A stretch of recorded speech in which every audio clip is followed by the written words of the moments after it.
অনেক ভাই বোনদের মনের একটা প্রশ্ন যে আমরা যখন কোন একটা কিছু করি, ভালো কিছু কিংবা কোন একটা বক্তব্য শুনি, তখন নিজের মনে মনে চিন্তা করি আমি নিজেকে চেঞ্জ করব, আমি ভালো হব, আমি নামাজি হব, আমি এই ভালো কাজটা করব, আমি আর খারাপের সাথে থাকবো না, হারামের সাথে থাকবো না।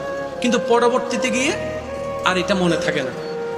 এই প্রবলেমটা অনেক ভাই বোনদের মধ্যে আছে, কিন্তু অন্তর থেকে চায় আল্লাহর দিকে ফিরে আসতে, কিন্তু ওই দুনিয়ার কাজের মধ্যে পড়ে ওইটা আর মনে থাকে না। সে সমস্ত ভাই বোনদের উদ্দেশ্যে শুধু আমার একটা পরামর্শ থাকবে, যখনই কোনো একটা ভালো কিছু পড়বেন নিজের জীবন কেন্দ্রিক পরিবর্তন হওয়ার জন্য, কিংবা কোনো একটা ভিডিও বার্তা শুনবেন, যখন তখন শুনবেন না, এটাকে রাতের জন্য রেখে দিবেন। যখন নিরিবিলি হয়ে আপনি পড়বেন কিংবা শুনবেন, ওই রকম একটা সময়ের জন্য রেখে দিবেন।